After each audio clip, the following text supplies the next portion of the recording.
E aí galera, eu sou o Ian e esse é o Garagem 2.0 e pessoal, hoje eu vou trazer uma pegada diferente e no caso é um novo tema aqui pro canal que é a minha pura e sincera opinião sobre determinado carro. O carro que nós vamos falar hoje é o novo Nissan Kicks 2026, que inclusive é um carro que eu fui pessoalmente conhecer, me surpreendi com algumas coisas e me decepcionei com outras. Agora eu vou falar para vocês a minha opinião em relação ao novo Kicks.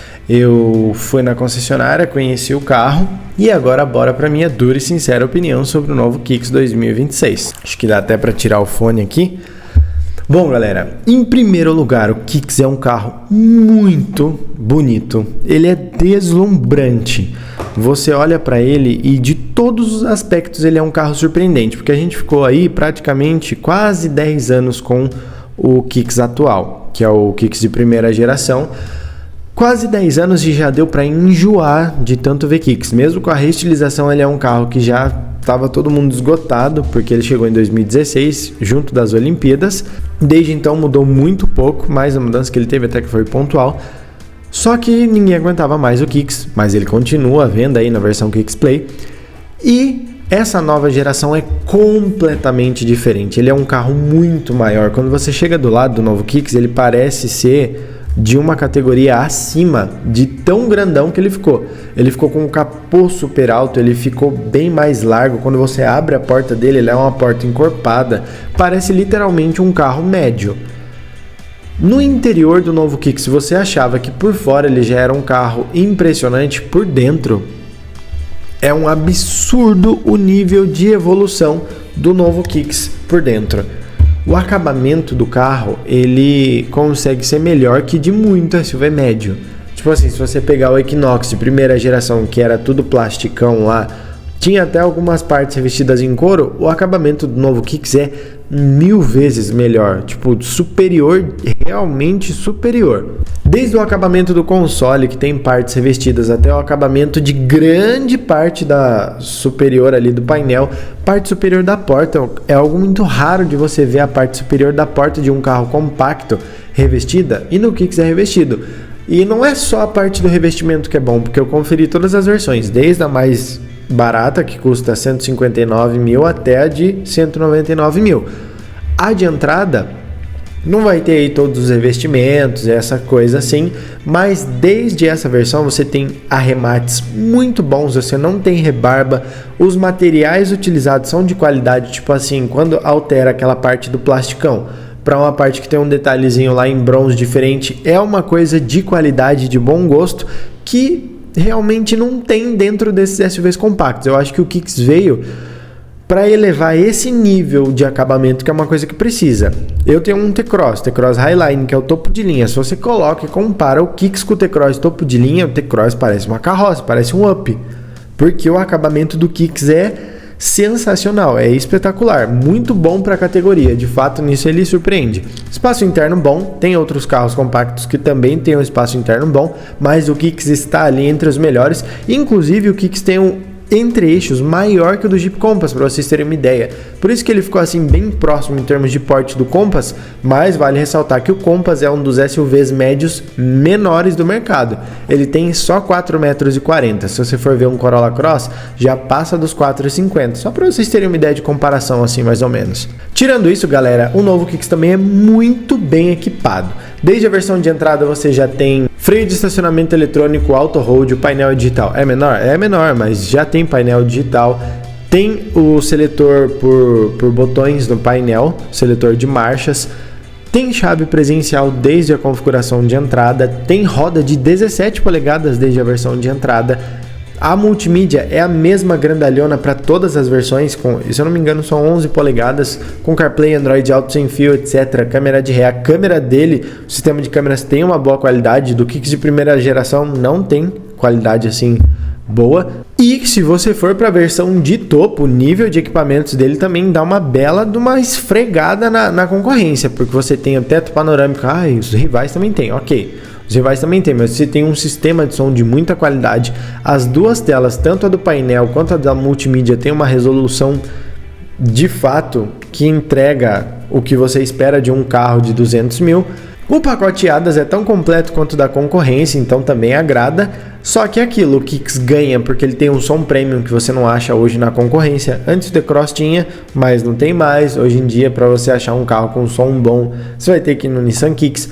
O acabamento dele também faz ele se destacar. O visual faz ele se destacar muito. Aquelas rodas de 19 polegadas são um absurdo de tão bonitas que elas são. Elas deixaram o carro com uma pegada assim de carro caro. Você olha o Kicks por fora, você pensa, nossa, esse carro é caro. Aqueles faróis com os 4 projetores, um show à parte. E daí quando você ia falar, nossa, o Kicks é um carro perfeito que vale 200 mil, é um SUV compacto que vale 200 mil. Aí a Nissan foi lá e colocou 1.0 turbo de 125 cavalos do Kardian e 22,4 kg de torque. Aí você me pergunta, Ian, esse é um motor ruim? Não, pro Kardian. Cara, a maioria das pessoas vai ter um uso urbano, então se você tem um uso muito urbano com o carro, o Kicks vai dar conta do recado, ele vai te atender bem, não super bem, ele vai te atender bem, porque ele é muito pesado para esse motor. Então assim, de 0 a 50 ele vai bem. Só que quando você precisar daquele fôlego de ultrapassagem na estrada, retomada, coisas do tipo, o Kicks é muito pesado e ele vai gritar, ele não vai entregar aquilo que você espera, você vai pisar lá no acelerador e talvez você não consiga passar aquele caminhão. Então assim, pessoal, para 200 mil reais, o Kicks não tem motor de carro de 200 mil reais nem aqui nem na China. É muito fraco o motor para um carro custar 200 mil reais, 1.0 turbo. Não vale a pena nesse aspecto. Eu acho que pro nível de equipamentos, nível de acabamento, nível de visual, porque ele tá à frente da concorrência em visual. Você pega por fora assim, o Kicks é muito bonito, ele é tão bonito quanto o Creta novo. Só que quando você entra no Kicks e entra no Creta novo, o Creta é um HB20, todo mal acabado, cheio de plástico por tudo que você olha, tudo que você toca. O Kicks tem um acabamento que é parecido com o do Sentra. Olha a diferença.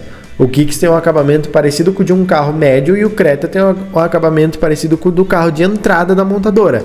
Então, quando você começa a colocar tudo isso na balança, você pensa, então o Kicks é muito melhor. Só que quando você anda no 1.6 turbo do Creta, você acha que o carro nem presta para tanto motor, porque é motor demais para um carro ok. Só para vocês terem uma ideia de comparação, de tão forte que o Creta é, que parece que ele não casa com o motor, de tão absurdo que ele é. E com o Kicks é completamente ao contrário. É um carro tão top, tão completo, tão bonito, que não casa com o motor 1.0 turbo. É simplesmente uma coisa que não colou. Aí você me pergunta, 199 mil reais, um carro bonito, super bem equipado, vale a pena? A Nissan poderia ter cobrado esses 200 mil reais no Kicks com 1.3 turbo do Duster, 1.3 turbo que equipa a Oroch, um carro jurássico, que ia casar perfeitamente. O carro ia ficar muito ágil, ele ia ter um desempenho condizente com o do Compass, que é o que o Kicks está querendo concorrer hoje em dia. Ele ia ter um desempenho condizente, não ia ser tão gastão por conta da transmissão CVT. Eu acho que ia ficar aí com médias de no máximo 11 km com litro na cidade, seus 12, 13 na estrada, e já tá bom. Já tá bom, não precisa de mais do que isso para um carro que não é híbrido. Se você quiser um carro mais econômico do que isso, para um carro que não é híbrido, você compra um Kwid, um HB20 1.0, Polo de entrada, que são carros mais econômicos. Mas não faz sentido você ter um carro grande, pesado, que anda bem, econômico sem ser híbrido. Não faz muito sentido. Então eu acho que a Nissan acertou demais em 80% do Kicks. Mas ela ficou devendo demais naqueles 20%, que no caso é a motorização. Eu acho que ela entregou tudo que ela podia no Kicks em termos de visual, acabamento, equipamentos, mas chegou na motorização e ela limitou completamente o potencial do Kicks com esse motor 1.0 turbo. E olha só, o Kicks ele chegou, eu acho que foi em 4 versões. Cara, se as duas versões de entrada, a de 159 mil reais e a de 169 mil reais, tivessem um motor 1.0 turbo, dava para entender. Porque você pensaria, dentro dessa faixa de preço, Creta é 1.0, T-Cross é 1.0, Tracker você já começa a conseguir comprar o 1.2, mas no geral, assim, do segmento, todos são 1.0. Só que nas duas versões de topo, a de R$189 mil, que é a Exclusive, e a Platinum de R$199 mil, inclusive por elas já terem as rodonas de 19 polegadas, que dá aquele apelo de esportividade, aquele visual agressivo, não terem colocado a motorização 1.3 turbo para mim foi o maior tiro no pé do Kicks. Ele pode até vender bem e agradar o pessoal, só que a Nissan limitou o potencial do Kicks por não colocar essa motorização tão boa que tem disponível dentro do arsenal Renault-Nissan. Infelizmente não aconteceu isso. É uma coisa que também poderia ter acontecido com o Sentra. O Sentra eu acredito que seria um carro que venderia muito mais se não tivesse o 2.0 e sim o 1.3 turbo. Mas é aquilo, a gente não pode fazer nada, não sei reclamar, falar que faltou, que ficou devendo. E eu acho que também não faria sentido a montadora chegar e colocar esse motor 1.3, mas cobrar 210 mil. Eu acho que ele tá numa faixa de preço boa para ter um motor 1.3 turbo. 199 mil com um motor 1.3 turbo de 170 cavalos e 27 kg de torque, ok. A versão de 189 mil com esse motor, ok. Mas com 1.0 turbo, não vale a pena, galera. Pensando assim, essa é minha dura e sincera opinião sobre o novo Nissan Kicks 2026. Concordam comigo? Não concordam? Deixa aqui a sua dura e sincera opinião sobre o carro também. E se vocês quiserem que eu fale sobre outros carros nesse quadro novo aqui do canal, é só comentar aqui embaixo. Curte o vídeo, ative as notificações, se inscreve no canal pra gente chegar logo no 500 mil de inscritos. Eu vou ficando por aqui, valeu!